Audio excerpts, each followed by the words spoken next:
Hi,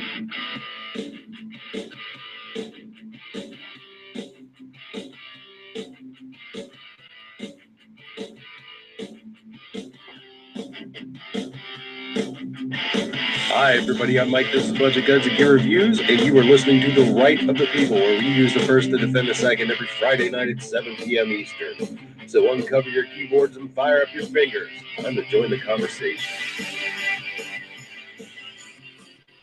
Hey, everybody. How you doing? It is Friday, June 28th, 2019, and you are listening to The Right of the People. We are back at our normal time for now of 7 p.m. Eastern, 6 p.m. Central. And I just want to take a minute to say thank you to everybody for putting up with the flipping and flopping and switching around and all this garbage. But you know, some things are just kind of up in the air at my work right now, and I'll know more once they settle down for good. That being said, I want to welcome everybody here on the panel. So let's start from right to left in your view, left to right on mine. Gunpowder Beauty, how you doing, ma'am? I'm doing great. Thank you for the invite.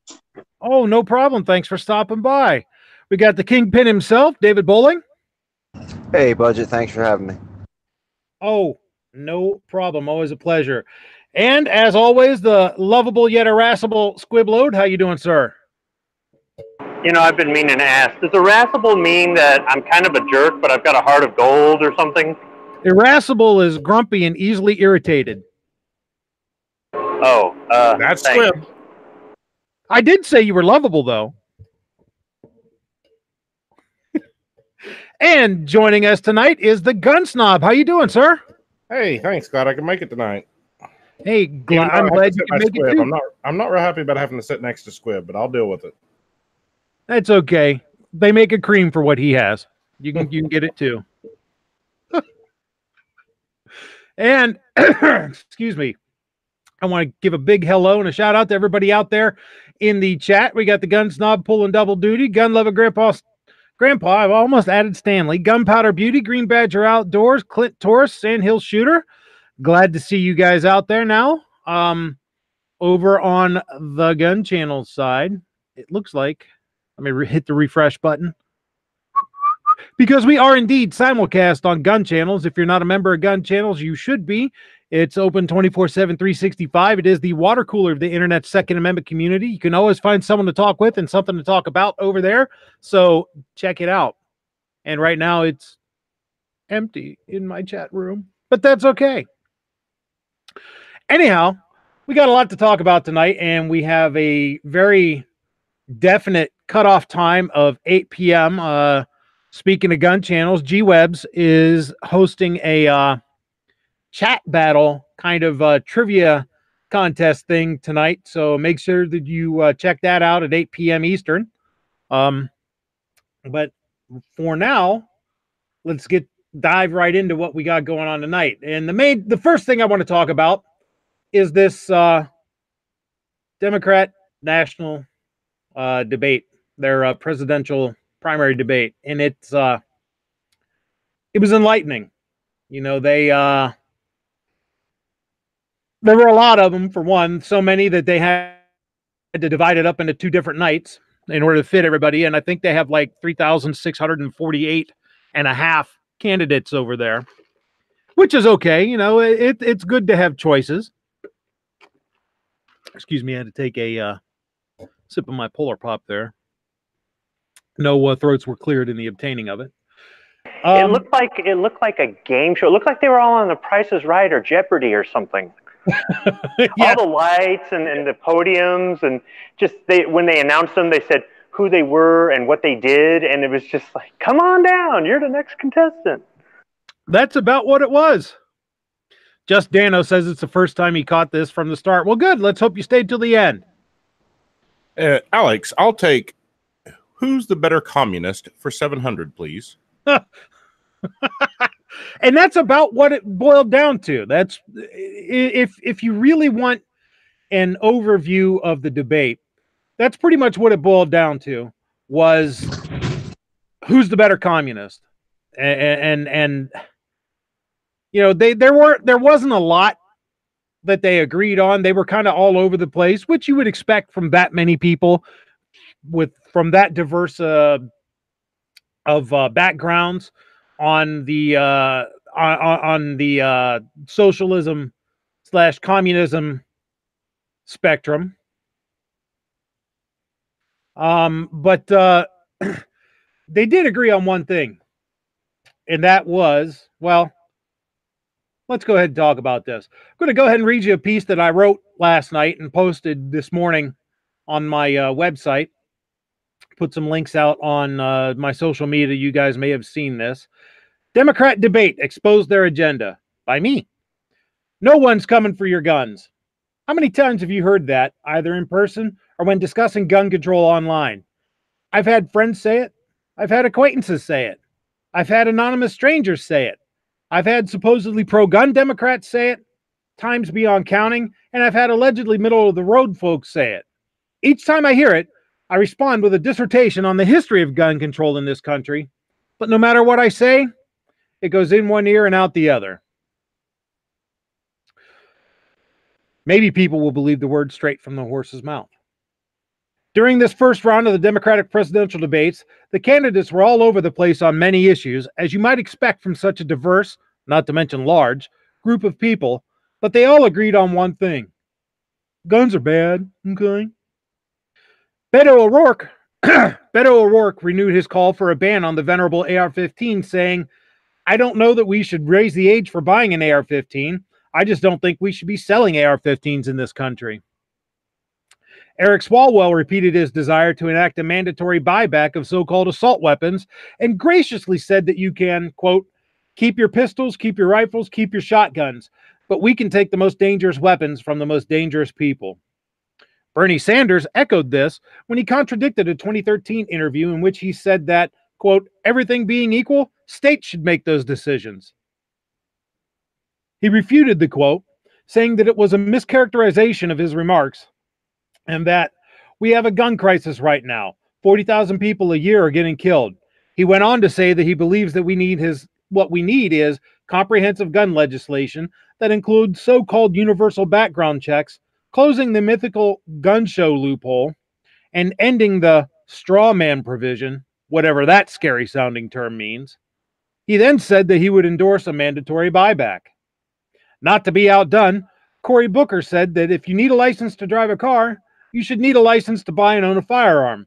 He then stated that it was time to start having bold agendas on guns. Good old double-barrel Joe Biden called for making non-existent smart guns mandatory, saying, I'm also the only guy that got assault weapons banned and the number of clips in a gun banned. And so, folks, look, and I would buy back those weapons. We already started talking about that. We tried to get it done. I think it can be done. And it should be demanded that we do it, and that's a good expenditure of money. And lastly, we should have smart guns. No gun should be able to be sold unless your biometric measure could pull that trigger. It's within our right to do that. We can do that. None of this was good enough for Kamala Harris, however. She said that if Congress didn't pull their act together within 100 days, she would use an executive order to put in place the most comprehensive background check policy we've had and require the ATF to take the licenses of gun dealers who violate the law.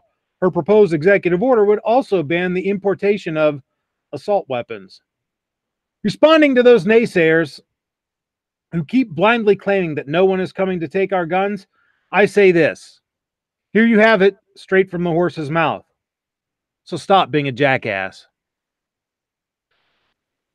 Any of you guys watch the debate or read any articles about it or anything like that?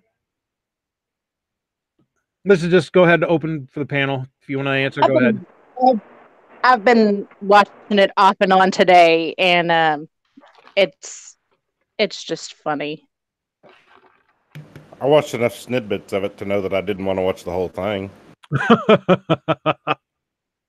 Yeah, I know. It's wow. I'm confused though. I'm confused. Explain this to me. So how do I, if I want to buy your car and I say I want to buy it back, but I never owned it, how is that a buyback? Because if I never owned it, I'm not buying something back that I've never owned. Well, that that goes back to the basic socialist / communist belief that the state owns everything anyway. Oh. I thought maybe they were just trying to say something nice about, we're going to come and take your crap. That's what the whole buyback thing really exposes, and people I don't think really catch that, is that the state already owns it, so that's how they can buy it back. That's how they justify phrasing it as a buyback, because the state owns everything to begin with. All you're doing is just kind of renting it, kind of using it. We're the governor of it. You're being graciously permitted to have possession of it until they decide that you shouldn't have it anymore. Here's a question.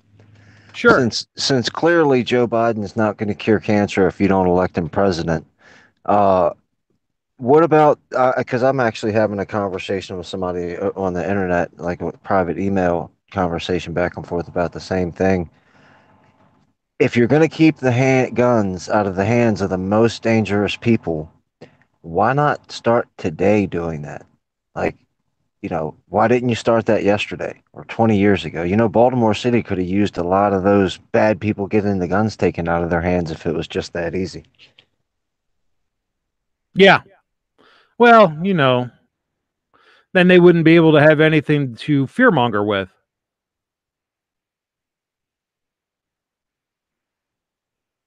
So, but I'm always of the opinion that one should never just believe what I say. One should always get sources straight from the horse's mouth if possible. So let's go ahead and play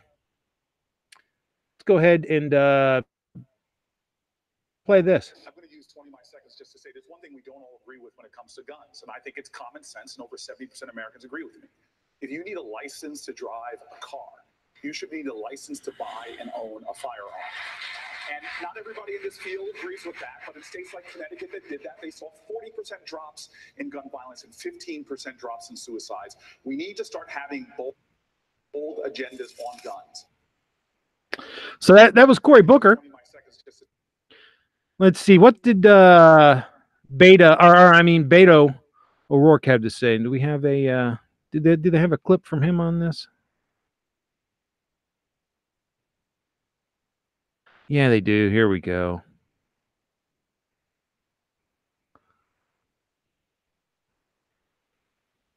If my internet will ever queue it up.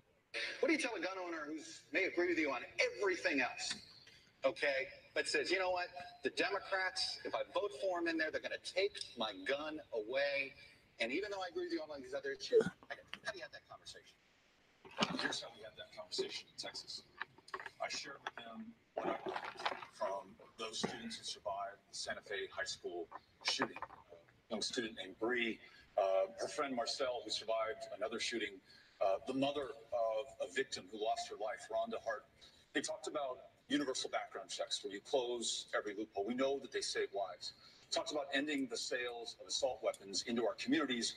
Those weapons of war were designed to kill people as effectively and as efficiently as possible. They should belong on the battlefield. The usual scary stuff. Red flag laws, so if someone poses a danger to themselves or to someone else, they're stopped before it's too late. And what I found in each one of those 254 counties is that Democrats and independents and Republicans, gun owners and non-gun owners alike, agreed. But this effort must be led by the young people that you referenced at the beginning of this issue. Those students from Marjory Stoneman Douglas led the charge here in Florida, and they've been able to change those laws. They're making our democracy work, ensuring that our values and our interests and our priorities are reflected in the laws that we pass. Thank you, Congressman O'Rourke. And good old double-barreled Joe next. His I still don't understand what he means by limiting the number of clips in a gun. I mean, whatever. You're probably going to have to play the Cory Booker and the Beto O'Rourke thing over again. I don't speak English, and that wasn't in Spanish. Background check, number one. Number two, we increased that background check when during the Obama-Biden administration. I'm also the only guy that got assault weapons banned, and the number of clips in a gun banned. And so, folks, look, and I would buy back those weapons. We already started talking about that. We try to get it done. I think it can be done, and it should be demanded that we do it, and that's a good expenditure of money. And lastly, we should have smart guns. No gun should be able to be sold unless your biometric measure could pull that trigger. It's within our right to do that. We can do that. Our enemy is the gun manufacturers, not the NRA, the gun manufacturer. But Mama Kamala, she just couldn't be outdone here. She had to take everybody to task. I mean, it looks like she's scolding a bunch of unruly toddlers here. When elected president of the United States, I will give the United States Congress 100 days to pull their act together, bring all these good ideas together, and put a bill on my desk for signature. And if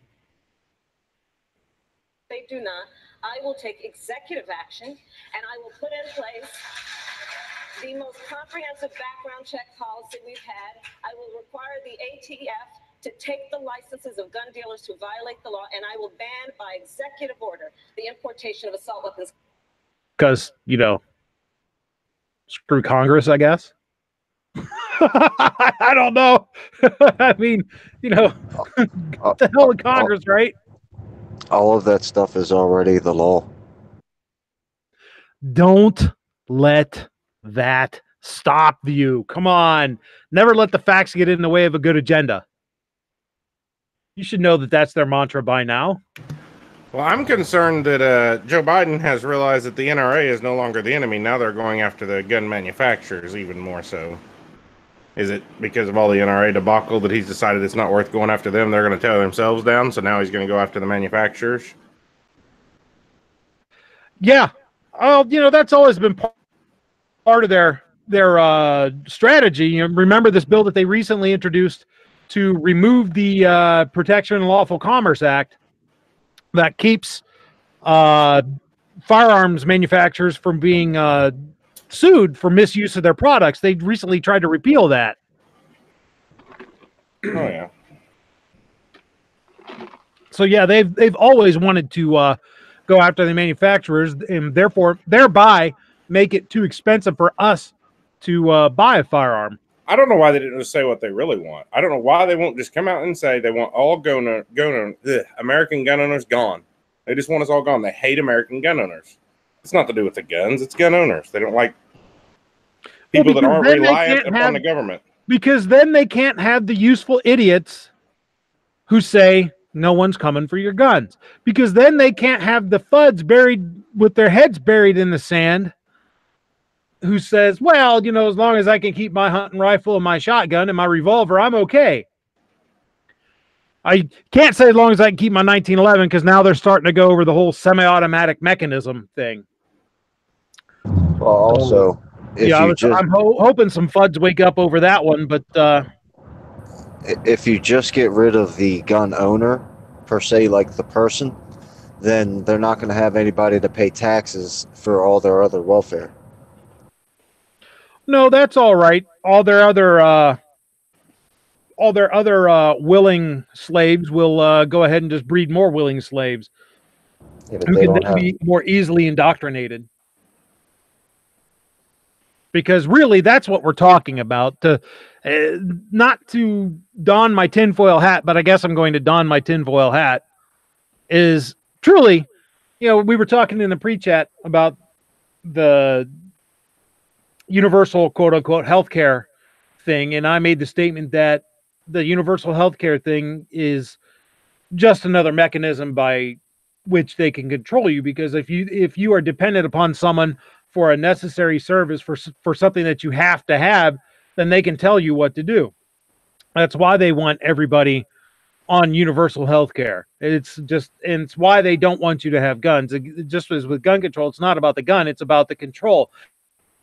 And everything that they're doing is about the control because, frankly, they want to enslave you, period. They want you dependent upon them and thus accountable to them and forced to obey them. That's what all of this is about. That's why they hate the Second Amendment so much, because the Second Amendment is your freedom. It's the guarantor of the rest of the Bill of Rights. Yeah, they want people control, not gun control is what they really want. That's it. Clint Torres says they hate anything that limits their power. That's why we have stupid people walking around. Bad government schools. Exactly. Stupid people are easier to control. Ill-educated people are easier to control. People who don't know how, my son was talking the other day about knowing how to do some kind of math, but yet he can't balance a checkbook, because they won't teach it in school. And it's like, well, son, ask me. That's my job to teach you. But my point is, they won't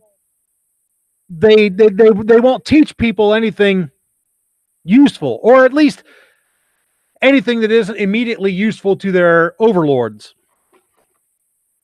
They don't want you to why they don't teach cursive writing anymore? It's not because of keyboards. They've had keyboards for a long, long time. It's because all of our founding documents are written in cursive, and they don't want you to be able to read it. They want it to be hieroglyphs to you. That way you have to rely on what they tell you is in it. And I know that sounds far-fetched. I know that sounds tinfoil hat-ish. I know what it sounds like. But more and more, I'm coming to believe it. I know it sounds like budget's off his nut, but there it is. So there you go. The Democrat debate exposed their agenda. Every single one of them talked about how guns are bad and we need to get rid of them. So there you go. You people can no longer claim, well, of course, I've been of the opinion that people can no longer claim that they're not coming for our guns for a long time, but nobody listens to me. So, but as I always say, research it yourself, look into it, form your own opinion. Well, I got one thing to add. I think it's a good thing that they're coming right out and saying what their agenda is this time. I mean, they're just flat out saying it, and I think that will help unite our side in 2020 to actually get off our butts and not go fishing that day and go to the polls. I hope so. I really Whether do we want to vote so. for Trump or not, we're going to have to hold our nose and do it. I really do hope so, but it's you have to also look at how difficult they're making that to happen. Google has already said that they're not going to allow what happened in 2016 to happen in 2020. That they're going to do everything they can to keep Trump from being reelected, to keep a quote unquote conservative victory from happening. And they're already doing that by suppressing search engine results for conservative ideas and conservative websites and conservative thought. They're already doing that by suppressing conservative channels on YouTube. They're already doing that by suppressing our content. Heck, I just had one of my best performing videos demonetized, just even though it's been up for 2 years. They just demonetized it. The Heritage Rough Rider thing. There's not a thing that violates their terms of service in that video, but they went ahead and demonetized it anyway. So, they've been doing that to a lot of my gun stuff. And I think it's only a matter of time that they keep doing that to, they're going to start doing that to pretty much everything.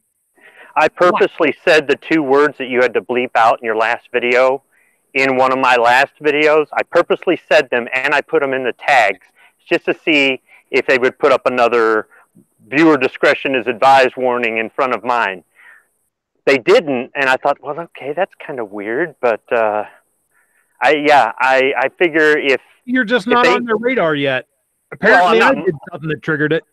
I'm not monetized. That's not in my business model, but the thing is, I did a speaking squibbish, and when I clicked the little URL to do a review of it while it was still private, it came up with a this content is offensive to some people. Proceed if click here if you want to proceed or whatever. I'm like, what? I've never had this crap before. So yep. They've got all kinds of different ways of. And Patriot said, did you make sure it wasn't age restricted or anything? I went back through the advanced settings and stuff. I was like, no, I didn't fat finger nothing. And so there's all kinds of different ways. I mean, people are going to have, we've already seen it in our community. People have had, they've been putting time out for 90 days or But I think as long as we keep trying to use social media to get the message out there, that's probably the most important thing. Yeah, and it's going to take as many of us as possible to do it, because eventually, you know, if they hit me, they might not get you, so you can keep spreading the message. You know, and if they hit you, they might not get Kingpin, so he can keep spreading the message. We all have to keep doing it to spread that out as much as we can. I think that you know, the days of a couple of big channels being able to do this are pretty much over. It has to be grassroots. You know, it's got to be like fighting a swarm of ants. You might kill one, but there's 400 more. Would they really shut down Hickok 45? Would they really? He's a moneymaker for YouTube. I don't think they would.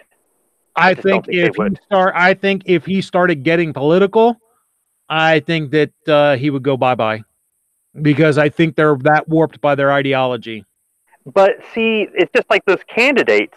Okay, so last night they were talking a lot about, you know, healthcare industry and the big pharma and firearms industry, and they were talking about all these big misses. They kept bringing up Wall Street and, you know, who has stocks, who's had stock, and I'm thinking everybody with a 401k has stocks.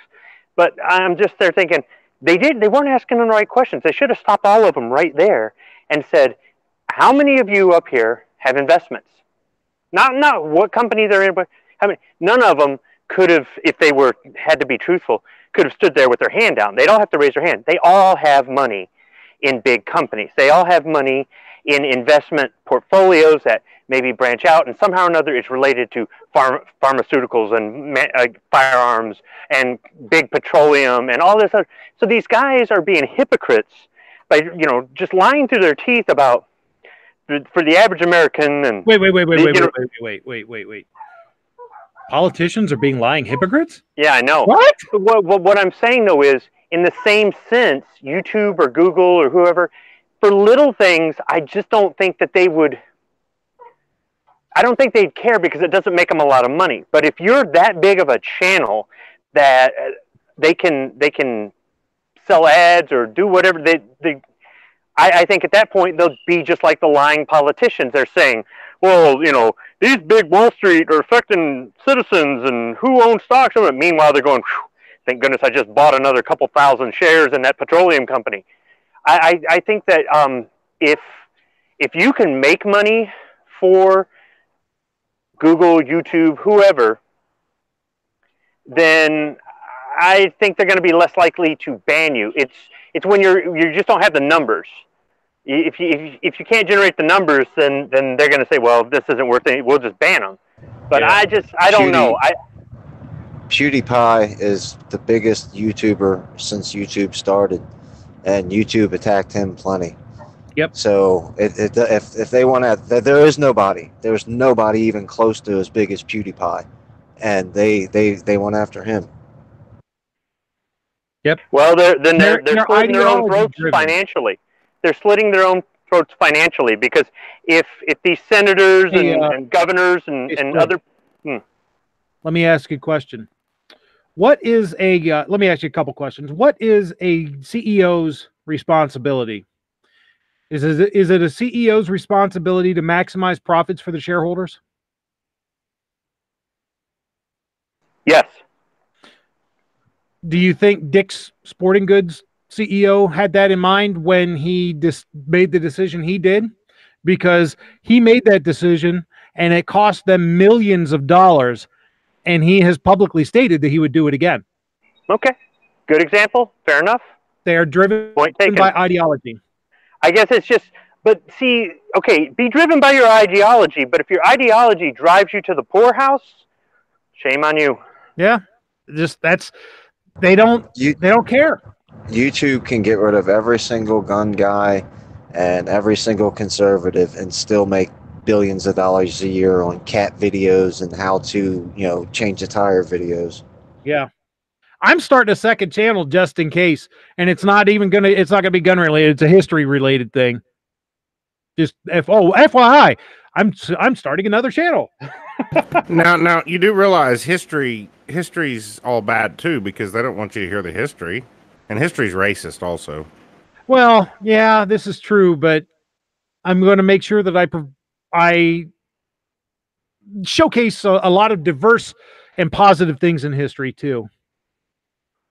I'm not completely stupid. Oh, they're definitely going to take you down then for sure. So, in other words, you're not going to cover any Democrats throughout history then? Well, it'll be a today. It actually, the name of the channel is Today in History, and I haven't launched it yet, so don't bother searching for it.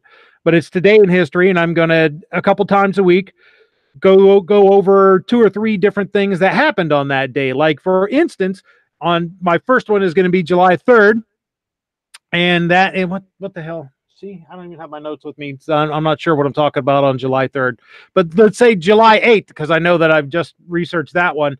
Jackie Robinson was the first African American to be inducted into the Baseball Hall of Fame. That's going to be one of the stories I talk about, and stuff like that. So keep an eye open for that one. That'll be launching soon.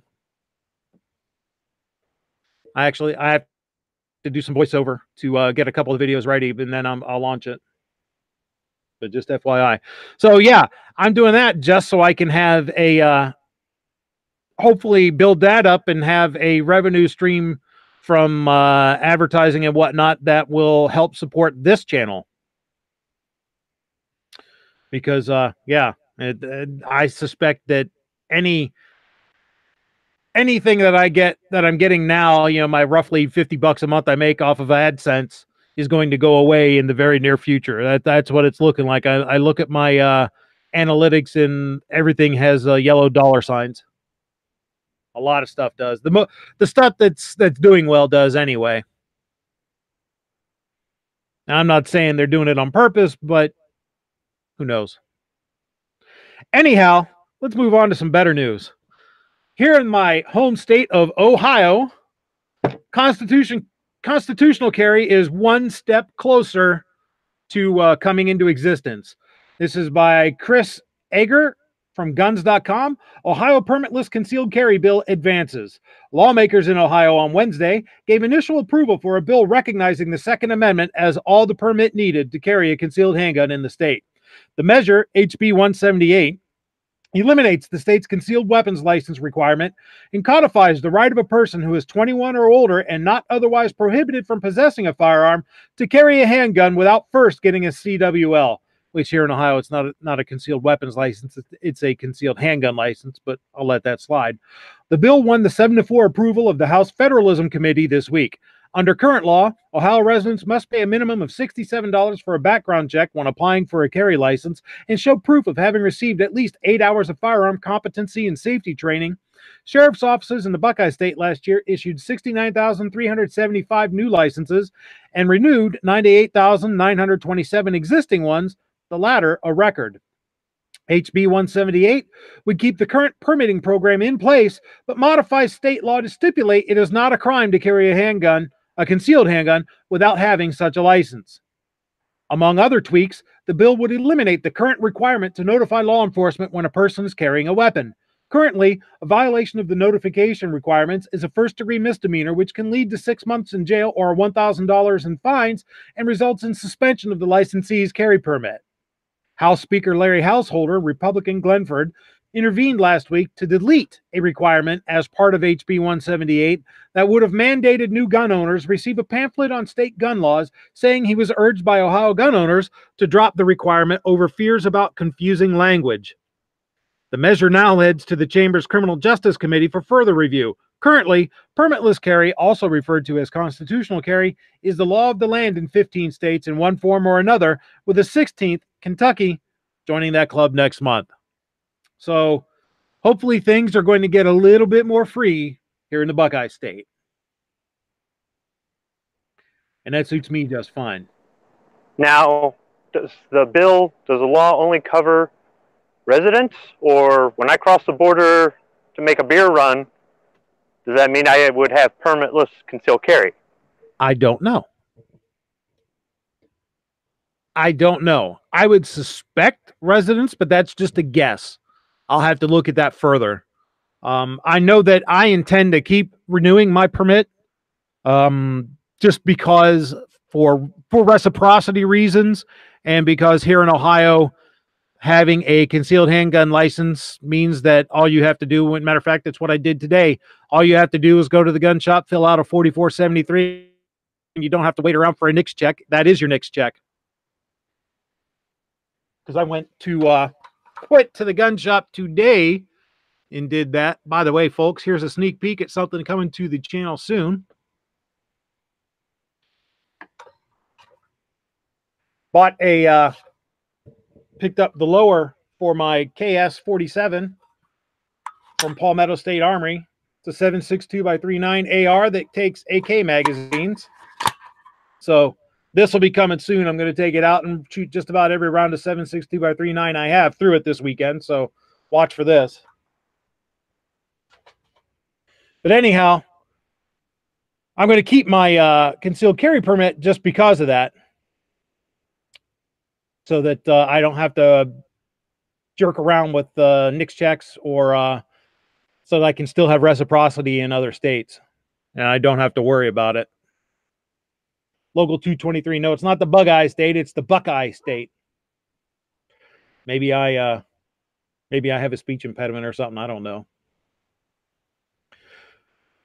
Clint Torr says, I got nothing against a book of laws with a gun purchase. It's like those locks you get a pile of them and hand them out to people who need a lock for something. I really don't either, except that, and they made a valid point, that these laws change all the time, and it's just a complete pain in the derriere to have to keep updating that, not to mention expensive, which is what I think the purpose was. It was to make it more expensive and make it just yet another stumbling block, hoop, whatever, any sort of bureaucratic nonsense that they have to in order to make you go through it. It's okay, Gunpowder. I understand. You have to have internet imported from somewhere else out there. It's okay. Don't forget about the fines that are going to get levied if you don't have your rule book updated, you know, the day that the law goes into effect. Oh, yeah, I bet. They would impose fines on the retailers if they don't have the up-to-date right now version of if they wanted to pass out the prior pamphlet, get those out of the way first before they yeah, I guarantee you're probably absolutely right. If you can think of it, they will do it. That's who they are. Speaking of who they are, we have more garbage coming at us on a federal level.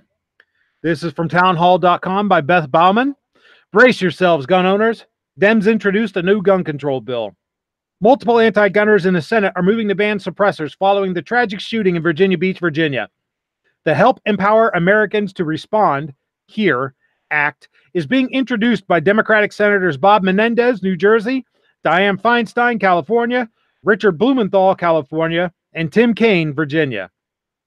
We were reminded how dangerous silencers can be a few weeks ago when a gunman used a .45 caliber handgun fitted with a suppressor to kill 12 Americans in Virginia Beach. If you will remember, when this happened that day, I told you they were going to do this. I told you it was coming. And I was right. God, it sucks being right all the time. What first sounded like a nail gun ended up being gunfire, Menendez said in a statement. The sound of gunshots is what tells you your life is in danger and that it's time to run, hide, take cover, call the police, and help others save themselves. At the end of the day, if you can hear a weapon, you might just save a life. Dangerous gun silencers, like the one used in the Virginia Beach shooting earlier this month that killed 12, don't belong in our communities, Feinstein said. This legislation is a common sense proposal that will save lives. You notice how they're using all their little buzzwords and fear-mongering tactics to try to make this as overblown as they can. The only people who could reasonably oppose a ban on gun silencers are criminals trying to avoid detection by law enforcement or mass murderers trying to hurt as many people as possible, Blumenthal said. Or, maybe the guy that doesn't want to blow his frickin' eardrums out if he has to defend himself in his home, like, happens every stinking day. See, I almost started dropping the F-bomb there. These people make me so angry. Whether a firearm is being used in a mugging or a massacre, the sound of a gunshot is a warning that helps bystanders get to safety and allows law enforcement to track and apprehend the shooter. Yeah, because how many criminals, it's so common for criminals to pay $200 and wait 9 months so they can buy a freaking suppressor, you morons. We need to be doing everything in our power to reduce gun violence and improve the safety of our communities. At least one survivor of the tragic shooting in Virginia Beach, where the shooter used a silencer, said that the gunfire sounded more like a nail gun, Kane said. Banning silencers won't eliminate gun violence, but this is a reform that would help law enforcement locate active shooters and save more lives. Yes, because criminals are well, hell, it's against the law for me to use a silencer, so I'm not going to. Well, hell, why don't we just make murder? Oh, wait a minute. Yeah, Dano says it's not just that we're that smart, but that they're that predictable. In addition to an outright ban, the HERE Act would authorize a buyback program for silencers using federal burn JAG grants, buyback of something that they never owned to begin with. Provide individuals with a 90-day grace period after the date of enactment for individuals to comply with the ban. Provide limited exceptions for certain current and former law enforcement personnel, for certain atomic energy personnel and purposes, and for certain authorized testing or experimentation. Gun rights groups have opposed the outright ban of suppressors, also known as silencers. In fact, the firearms industry pushed for the Hearing Protection Act of 2017, which would have deregulated the firearm accessory. As it currently stands, suppressors are highly regulated. Currently, anyone who wants to purchase a sound suppressor must undergo the National Firearms Act's application process, pay a $200 stamp fee, a background check, and wait a long period of time, generally 9 months to a year. The Hearing Protection Act of 2017 would have removed suppressors from the NFA and treated it as a regular firearm under the Gun Control Act of 1968. Pro-gun groups are generally opposed to this type of legislation because more people can benefit from suppressors, especially if someone participates in the shooting sports. In fact, an audiologist explained the long-term benefits suppressors provide to hunters, shooting sports competitors, and even the average everyday gun enthusiast. I treat hearing loss and see the ill effects of hearing loss every day with my patients, audiologist Stephen Wade previously said. Once somebody is exposed to loud sounds and they have damaged their hearing, whether it be gunshots or other types of loud impulse sounds, that cochlear becomes damaged, and it's irreversible damage. Pro-gun groups made their position known. Mark Olivia, the director of public affairs for the National Shooting Sports Foundation, slammed Menendez and friends for pushing falsehoods about suppressors. Senator Menendez is purposefully misrepresenting suppressors. Suppressors are the most highly regulated firearms accessory today. Senator Menendez knows the truth is that suppressors reduce the sound of a muzzle blast from a decibel level equal to a jet taking off to that of a jackhammer. Not quite the nail gun he's claiming similarities to. He could have easily chosen to witness this for himself if he accepted the National Shooting Sports Foundation's invitation to hear suppressors at the Capitol Police gun range 2 years ago. Conveniently, Senator Menendez, nor any of his staff, responded to that invitation. Suppressed gunfire is clearly audible and will gain the attention of anyone within the vicinity. Suppressors are legal for ownership in 42 states and 40 for hunting. More than 1.5 million suppressors are owned and operated for lawful purposes every day. Basing national firearms policy on a fiction spy movies, Basing national firearms policy on fiction spy movies is hardly the way we should legislate, and our nation's more than 100 million law-abiding firearms owners deserve better from their elected officials. The senator is ignoring clear facts that the Bureau of Alcohol, Tobacco, and Firearms and Explosives considered recommending removing suppressor regulation from the 1934 Firearms Act to the 1968 Gun Control Act because of the rarity in which they are used in crimes. From 1995 to 2005, less than 0.1% of homicides in federal court and infinitesimally low 0.00006% of felonies in California and a mere 0.1% of armed robberies involved a suppressor. The ATF noted in an unpublished 2017 white paper that an average of just 44 cases involving suppressors per year over a 10-year period were recommended for prosecution. In fact, many of the European countries which Senator Menendez looks to as an example of strict gun laws require the use of a suppressor, and they are available over the counter in hardware stores. This is a disturbing exploitation of a tragedy when the senator would be better served using his platform to provide real solutions for safer communities across America instead of vilifying and attempting to deny law-abiding American citizens of their rights. GOA is opposed to the National Firearms Act and its current restrictions on suppressors, and GOA will oppose any legislation like the Menendez bill to ban them. Suppressors are safety devices that act more like a car muffler rather than the Hollywood notion of a silencer, which is a myth. Gun Owners of America's senior vice president told Town Hall. So while suppressors don't reduce the sound of a gunshot to a whisper, as so deceptively portrayed in many movies, they are a health benefit, which is why the CDC recommends that people use suppressors to protect their hearing. The favorite word of anti-gun rights Democrats is ban it. First it was handguns, then it was semi-auto so-called assault weapons. Then they added standard capacity magazines to the list. Now it's suppressors. And they also want to ban gun shows and advertising for firearms and ammunition. If they could, they would ban gun owners from voting. Second Amendment Foundation founder and Executive Vice President Alan Gottlieb told Town Hall. Earlier this month, the Supreme Court refused to hear a multi-state challenge to firearm suppressor laws in Jeremy Kettler versus the United States, which challenges the constitutionality of the National Firearms Act of 1934, specifically in relation to firearm suppressors. The National Rifle Association did not immediately respond to Town Hall's request for comment. Well, of course not. You know, this also doesn't mention the fact that despite that monster using suppressors in Virginia Beach, you know how the police were able to find him? By going to the sound of his gunshots. You know, the ones that nobody supposedly could hear. Squib, any thoughts? If you're talking. I mean, any thoughts that you can repeat here?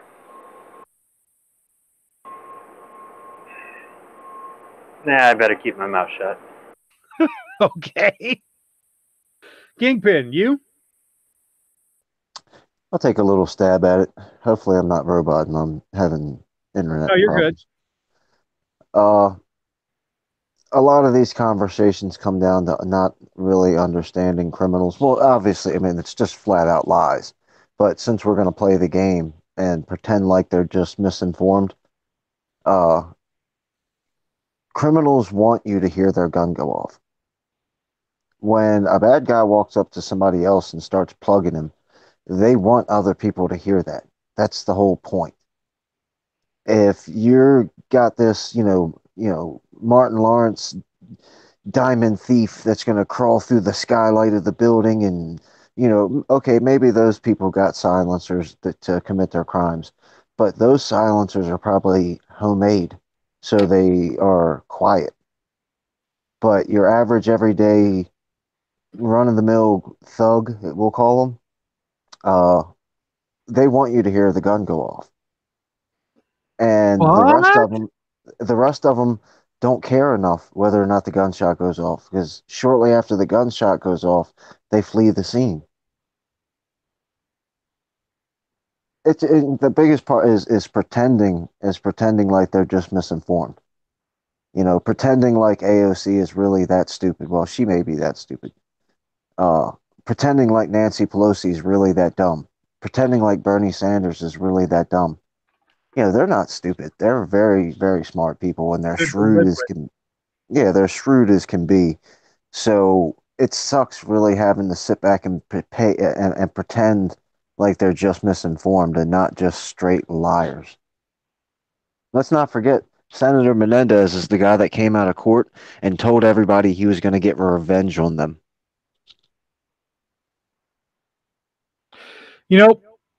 My take on this, of course, I'm against the ban on silencers. They're already heavily regulated, and it's a complete stupid waste of time.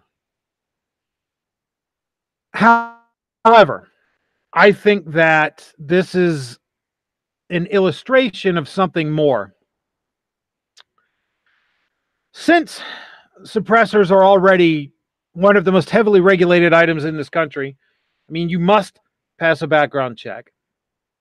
You must not only pass a background check, it's an exhaustive background check. You must have a long waiting period, up to a year, unless you file a Form 1 and get government permission to make it yourself, which generally that form, if you e-file it, takes a month or two. It's a lot faster.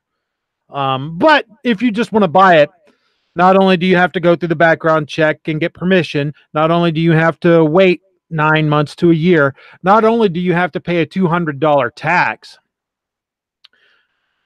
but then that item is registered. It's in a database. What this illustrates is something that I've said over and over, and that I know other people have said over and over. Registration leads to confiscation, because what they have done is they succeeded back in the day in making silencers registered. Now something has happened, and they feel that the time is right politically that they can do something about it. So this registered item that law-abiding suppressor owners followed the law and had their stuff registered, got their permission, got it's registered. Now they know where every single one of the law-abiding citizens has their suppressors. And now, if they so choose, they can force confiscation. That's what this is about. Do you really think that if they succeed in forcing us to register our firearms, that it won't get to this point? Do you really think it won't? If you believe it won't, you're a moron. You're an absolute, utter, complete fool if you think that firearms registration won't lead to firearms confiscation. Every time it's been done, it has led to it. Let me ask you a question, Budget. Since you have quite a bit more experience in the laws and the firearms and just the whole Second Amendment thing in general than I do, when you apply for the license to get the suppressor, is there a caveat in there that says that you will report it, whether it's lost or stolen? You know, because I know when I fill out a background check form for Maryland, it clearly says that you agree that if your gun is lost or stolen, you will report it. I don't know, because I do not own a suppressor. Perhaps someone who does can speak to that. Because that goes back to my original thought earlier about levying fines. Because when they knock on your door and say, you've got a suppressor, we know you have serial number 655, give it to us. And you say, well, I lost it in my boating accident. Then they're going to say, turn around and place your hands behind your back. Yeah. Because you didn't report. I don't have a report that it was lost or stolen. I suspect that's the case, but that's only a supposition on my part. I don't know for sure. So, and if you have to report it to the local law enforcement that you have it, and you have to request permission to take it out of the state you live in, then I'd imagine there's probably a reporting requirement for loss or theft. I would suspect, but again, I can't say for sure. But I would suspect so. It probably wouldn't be an arrestable offense, because it's harder to get money from you when you're in jail. When I could just fine you $5,000. Don't stop them. Well, I mean, yeah, if I fine you $5,000, jail. They make more out of the fine than they do out of putting you in jail. Yeah. Okay, so there you have it, folks. And if you think that universal background checks isn't a step towards registration, you're also nuts on that one too. All right, guys, time to move on, because we have a hard quit date here of 8 o'clock. I'm going to try to get through this as quickly as I can. We might be a couple minutes over, but remember, G is doing this 2A trivia challenge thing over on his channel at 8 o'clock. So go over and watch that as soon as we're done here. We're going to move on to Roll Call 219's favorite segment, the Self-Defense Shoutouts.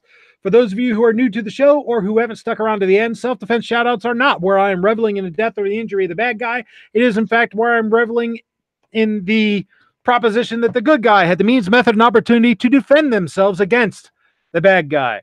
First up, from WSLS.com. Suspected intruder arrested after being shot in the neck during home invasion. The man authorities say broke into sorry if I butcher this, Botetourt County home is in the hospital after being shot by the homeowner's adult daughter's boyfriend Thursday afternoon, according to the Botetourt County Sheriff's Office. At about 4:30 p.m., the Sheriff's Office received a call about a person who forced his way into a home in the 3300 block of Ballpark Road near Eagle Rock. A man reportedly entered the home, pointed a gun at the female homeowner, and demanded that she give him the keys to her truck. When she refused and yelled for another person in the home, the intruder began firing his weapon inside the home. Another resident retrieved a weapon, came down the stairs, and he fired one shot at the intruder who was coming up the stairs, hitting him in the neck. Deputies found the intruder lying in the front yard. The man, who was in stable condition, was secured and transported to the hospital by rescue personnel. The residents of the home did not know the intruder. The preliminary investigation has revealed that the intruder had been staying in the area for the past 3 weeks after being dropped off by family members and was attempting to get back to the Roanoke area. Charges against the intruder are pending. And in an update, they say, we're learning more about the man authorities say broke into a Botetourt County home, only to be shot in the neck. The Botetourt County Sheriff's Office now has custody of Edward Coleman Barber, 46, who has been released from the hospital. Barber is being held at the Botetourt Craig County Regional Jail without bond. He's charged with breaking and entering and the possession of a firearm by a convicted felon. What? He's not allowed to have a firearm. How could he have bought one? The law says, because criminals follow laws, right?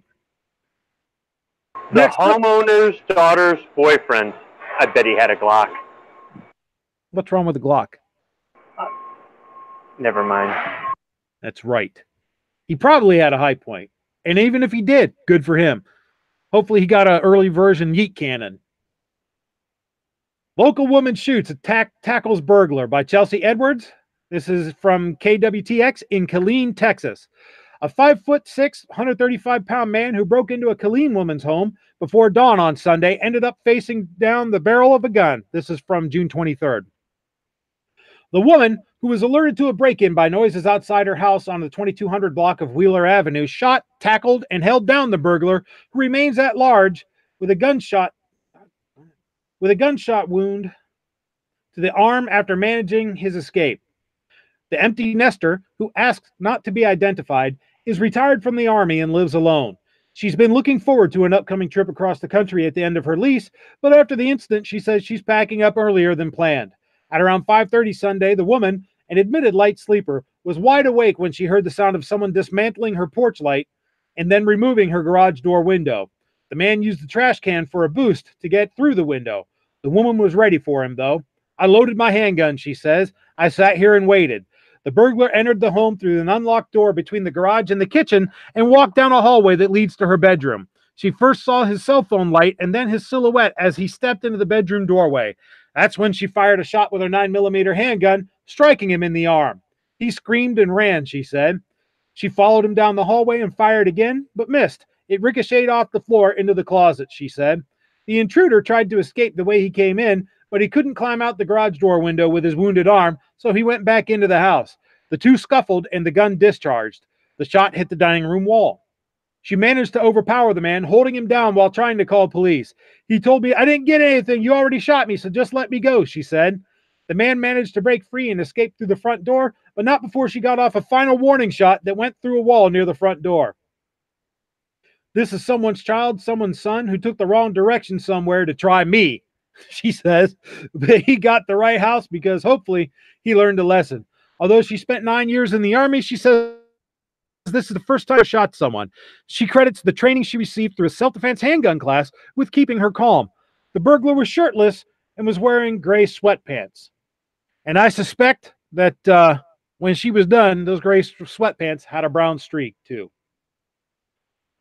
She shot him. Shirtless with gray sweatpants. Did he just come from Walmart or what? It could be. It could be.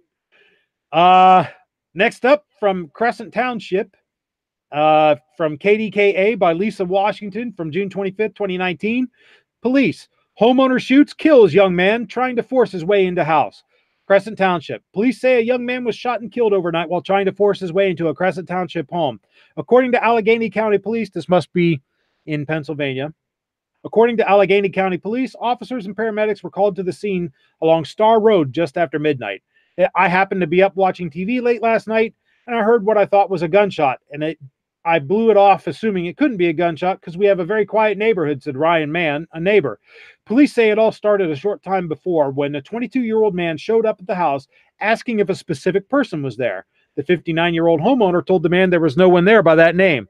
The young man asks for someone named Jameson, who we think might be a former girlfriend, said Inspector Andrew Sherman of Allegheny County Police. The homeowner then shut and locked the door. Investigators say that's when the younger man tried to force his way into the home, and the homeowner fired multiple shots, hitting the alleged intruder, who collapsed in the doorway. Then that man, the homeowner, called police. While he was on the phone with 911, the young man on the porch began screaming at the homeowner to open the door and then threatened to kick the door in, and ultimately did kick the door in. And at that point, the homeowner discharged his firearm, said Inspector Sherman. The Allegheny County Medical Examiner's Office has identified him as 22-year-old Corey LaGuardia of Hopewell Township. He was pronounced dead at the scene. At this time, police say no charges have been filed against the homeowner, who has not been identified. However, the investigation is ongoing, and police say the Allegheny County District Attorney's Office will make the final determination when the probe is complete. I feel bad for the young man's family. Probably didn't deserve to die, but under the circumstances, I think the homeowner was justified, said Mann. I would say play stupid games, win stupid prizes. And when you decide that you're going to kick somebody's door in the middle of the night after they've told you to bugger off, you deserve to be shot, and you get whatever's coming to you. And last but not least, from the Houston Chronicle from June 25th, 2019, homeowner shoots intruder. A homeowner allegedly shot and killed a man who police said around 3 p.m. Tuesday broke into her home in the 9200 block of Rockcliffe Drive. The woman was home when she heard a noise coming from a back window. She saw broken glass, grabbed a pistol, and hid in a closet. Noticing where someone had entered her home, she opened the closet door and allegedly shot the man, as she had no escape route, police said. Harris County Sheriff Ed Gonzalez said police believe she fired a single shot. The alleged home invader was pronounced dead at the scene. So, Senator Menendez, I would tell you that right here are several examples of people who could have benefited from having a suppressor, because they're not mass murderers, they're not thugs, they're not muggers, they're not criminals of any sort bent on doing ill. In fact, they were defending themselves from potential murderers, muggers, and definite criminals who were intent on doing ill. And unfortunately, in the process of defending themselves, they have suffered irreparable damage to their hearing because they were forced to discharge a firearm inside their home without a suppressor. So, Senator Menendez, bugger off. There you have it, folks. That's our show for tonight. Thank you for watching. I want to go ahead and go through the panel. I want to thank Gun Snob, who was here but had to drop out, as well as Gunpowder Beauty, who was suffering technical difficulties. And as we know, it isn't the right of the people unless someone has technical difficulties. Speaking of having some technical difficulties, Kingpin, is there anything you'd like to leave us with now that you're back with us and not roboting? Thanks for having me, Budget. I appreciate it. Everybody check out everysecondmatters.com. Squibload, anything you'd like to leave us with, sir? No. All righty then. I'd like to thank everybody out there in the chat who's stuck around to watch this. As always, I am surprised and humbled that you've chosen to spend this hour listening to me. If you like what you saw, folks, or like what you've heard, please give it a like, hit the thumbs up, subscribe, and hit the bell notification button. Consider becoming a patron on Patreon so that you can help me bring you some more cool content. Because, yeah, apparently YouTube's going to do everything they can to make it as difficult as they can for me. As always, I want to leave you with this final admonition. What with this HERE Act in place, it's still more critical than ever that you contact your Congress critters and elected representatives and let them know what you think. Telephone, telegraph, snail mail, email, carrier pigeon, bicycle messenger, semaphore, heliograph, smoke signals, send a runner. Do whatever you have to do to let them know what you think, and never, ever, ever give up the fight. Till the next one, guys.